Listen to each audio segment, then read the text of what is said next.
Welcome to the Real News Network. I'm Jessica Devereaux in Baltimore. A $15 minimum wage is coming to California and New York. On Monday, California Governor Jerry Brown signed a bill that would raise the minimum wage to $15 by 2022. While in New York, Governor Andrew Cuomo signed into law a $15 minimum wage as well as a 12-week paid family leave program. Here's Governor Cuomo on why $15 an hour makes economic sense. If you work full-time, you should be paid a wage that provides a decent living. That's what FDR said, a decent living. And the truth is, at $9 an hour, you can't afford to raise a family in New York. And that's why we're going to raise it to $15 an hour to restore fairness and decency. But when will workers see an increase in their paychecks? Well, that depends on where a person is employed. For example, for workers in New York City employed by large businesses, the minimum wage would rise to $11 at the end of 2016, then another $2 each year after that until it reaches $15 at the end of 2018.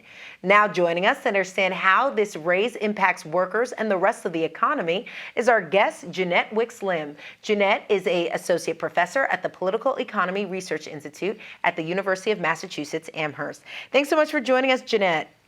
Hi, thanks for having me.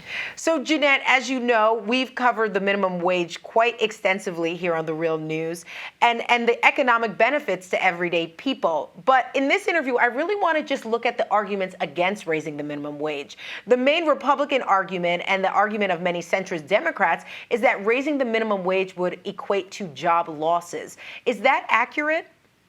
So we haven't seen a minimum wage hike of this size before in our federal minimum wage, and we haven't really seen this at the state level either. So this is an empirical question about what would happen with a minimum wage hike of this size. And so, just jumping to the conclusion that there's going to be a negative employment effect is not actually the way to go about this question. It's really to look back and see how have businesses adjusted to minimum wage hikes in the past. What can that tell us about the economies of today and what kinds of adjustments businesses could make now and how much of an impact that actually result in employment? I know you study that extensively, so just unpack that a little bit. Yeah, so, there's a study that Robert Poland, my colleague, and I did early last year, January, where we looked at the proposal to do a national $15 minimum wage. And what we did is we really focused in on the fast food industry because this is the industry where there's a very large number of low-wage workers. And really this industry is one of the most highly impacted industries whenever there's a minimum wage hike. So we did this empirical exercise of saying, well, okay, what do we know from past research about how fast food businesses in particular have adjusted to a minimum wage hike? And the kinds of things you see are, small increases in prices, reductions in worker turnover, that is, employers are able to hold on to their workers for longer, so they spend less on training and recruiting workers, and they have workers that work at higher productivity levels. So you see that happening. And then you also see that when businesses are operating in a healthy economy, that they, by virtue of being in a healthy economy, they get revenue gains year by year because the economy is growing.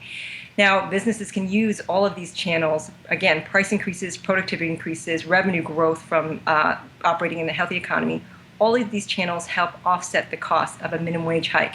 And what we discovered when we were looking at the question specifically for the fast food industry is that if you gradually implement a $15 minimum wage, again, this is at the national level, over 4 years, then we wouldn't expect any negative employment losses in the fast food industry. In other words, the industry could continue to grow and implement a $15 minimum wage over 4 years. And they would do this by adjusting in other ways. Okay. You mentioned one of the adjustments is actually increasing the price of goods. And that's sort of an argument that a lot of pro-business folks make, that you're essentially going to be passing along the increased labor costs to consumers. So can you talk about that a little bit more? Why should consumers be paying for the increase in a wage, for example? Right. So, there are a couple of different ways to think about this. I mean, first, the actual price increase that you're talking about from minimum wage hikes are going to be fairly small. I mean, relative to what people think. So, for example, if you're thinking about the fast food industry and you're thinking about a $15 minimum wage, which is, a sizable increase. Again, if we're looking at nationally, we're talking about basically doubling the minimum wage. This doesn't translate into doubling the prices of menu items because there are a few different factors that go into this. One is that labor only takes up one part of the industry's overall costs, right? So it's not the whole, their costs aren't inflating by 100%. It's one portion. The other thing is that it's one portion of the workers who are getting raises, and the size of the raises will vary depending on what their current wage rates are.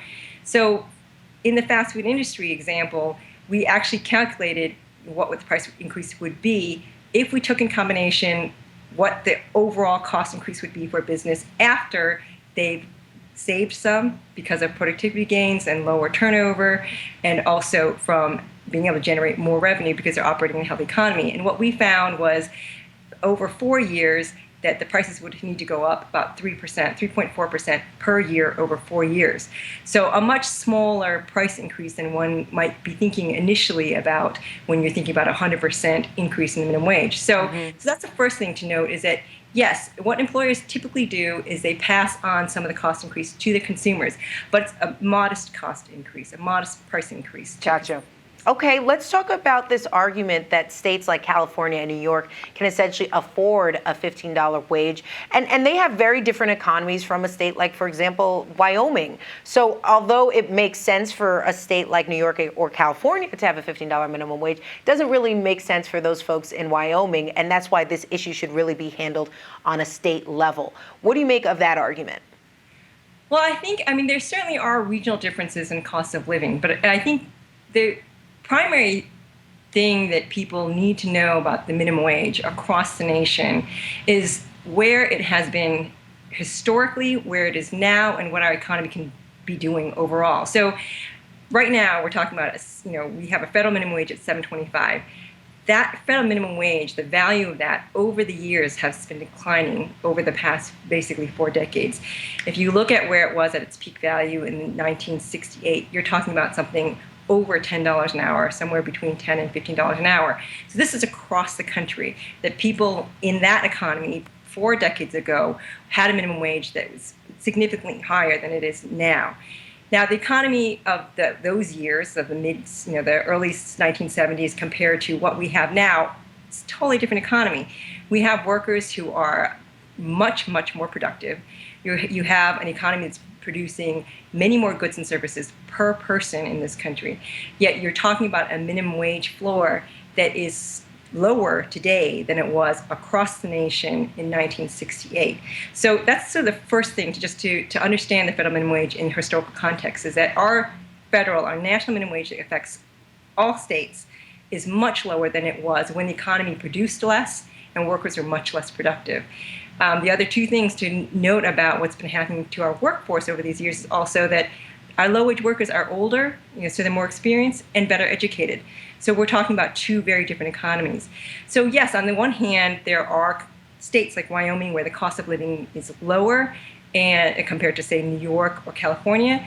On the other hand, we've seen the national minimum wage declining in its value relative to what our economy produces markedly over the last 4 decades. So in that sense, yes, there are regional differences, but where we are now is much, much too low relative to what our economy can do. All right, Jeanette Wicks-Lim joining us from Amherst, Massachusetts. Thank you so much for joining us. Thanks for having me. And thank you for joining us on the Real News Network.